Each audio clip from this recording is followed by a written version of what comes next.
Can you talk to us a little bit about how you got started along this path that resulted in you being where you are? Ready? Hey. I have always had an affinity for animals. It must have been my sister, my older sister, who when I was 2 years old told me I stepped on an ant and it had a mother and a brother and a sister and a father, and I killed this ant, and I think I never wanted to kill anything again, any living being. And it took me a while before I realized I was eating meat, and once I did, I stopped it in my teens and became an animal activist soon after that. And I began rescuing parrots about 25 years ago. Just coincidentally, somebody called me and said they left a parrot in a house that was in foreclosure and that it needed a good home. That was 25 years ago, and she still has a good home with me. And she's taught me everything I needed to know about how to keep a wild animal, because parrots are wild animals, especially the wild-caught ones. They're only a generation or two from the wild for the most part, most of the 30 million parrots or so that are in this country. And I just felt so bad for the fact that they were kept in little cages and in solitary confinement and eating these monotone seed diets when they are really epicures in the wild. So I started with parrots, but I always had an eye on mammals, because that was what I grew up with. I always loved horses and dogs. And I started a parrot sanctuary, and I was working also at the VA hospital running a drug and alcohol rehab program for homeless veterans. And it wasn't long before I got the VA to allow me to open up a work therapy program for parrots and veterans at the VA hospital in West Los Angeles.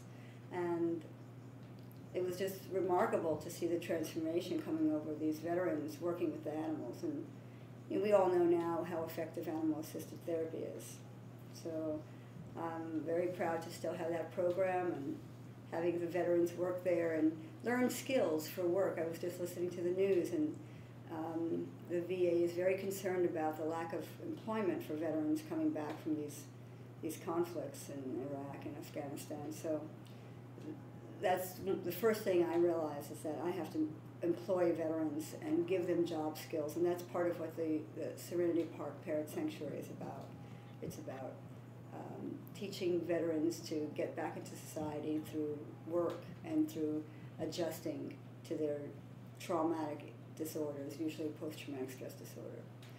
So we have 58 parrots now at the sanctuary, and 12 veterans working full and part-time, and they're learning all kinds of skills. Some of them go out to work at veterinary hospitals, boarding facilities, and one woman, a Navy vet, went and started her own bird grooming business.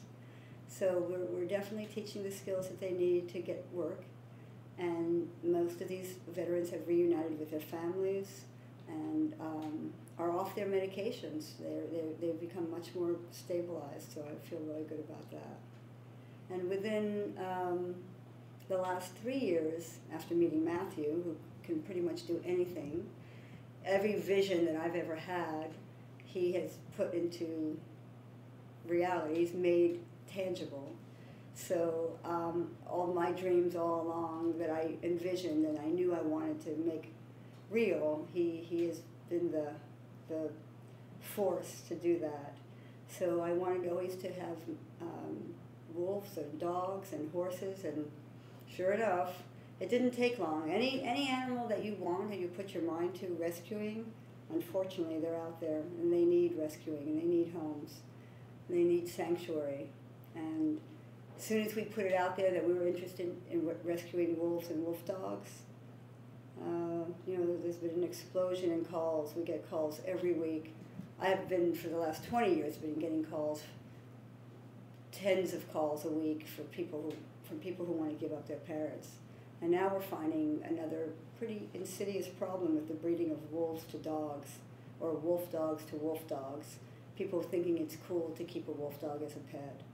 And we're having a problem because there are so many of them who need homes and relocation, because once they hit, juvenile stages or even adulthood. Most of them we're getting before they even reach adulthood, which in wolves and wolf dogs is 3 or 4 years old.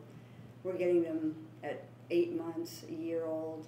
People just can't handle them. They're just way too difficult to keep in a home environment. They can dig 8 feet and they can jump 8 feet. So most people don't have those kinds of enclosures. And they learn it the hard way. And we've taken in many of our animals that we currently have in sanctuary came from people who were privately owning them. What's the process for determining which warriors can participate in the Warriors and Wolves program? How does that process go and who's involved?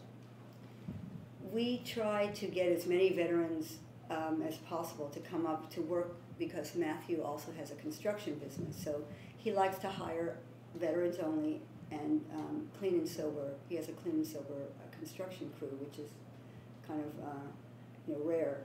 So and that's part of their therapy. So we try to employ these people, and then we see which ones would match the best for either the parrots, because we have the parrot sanctuary, or the wolves and wolf dogs with the Lockwood Ark sanctuary. And they're up there working, and then we see which ones gravitate towards the wolves. The guys who are ones volunteering to be the people who feed, who go into the enclosures, who will take the time to get to know one or another, the wolf dogs, the wolves, and start befriending them. We see a lot more promise typically in those people, not always, but typically those are the ones who make that heart connection that we're looking for, because it's a gentle process, breaking through and developing a trusting relationship, which we find generalizes. The veteran generalizes that to his or her family, and the wolf dog or wolf will generalize that as well and start being more social, more friendly towards humans. From a clinical perspective, if there is, are there clinicians, either psychiatrists or psychologists in the VA hospital that refer or defer or prescribe treatment through this program? We have mental health professionals prescribing parrot therapy at the VA hospital for the veterans who are currently living in residential treatment programs on the grounds of the VA.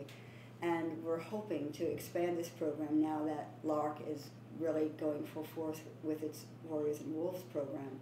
We're hoping to expand and have other VA hospitals. We're looking at the Bakersfield VA and the Santa Barbara VA. They're all part of the greater LA VA healthcare system, which is vast. And we're really hoping to get more clinicians involved in making referrals to our program. We're working with the Disabled American Veterans Charitable Services Trust. They've been a great help to us.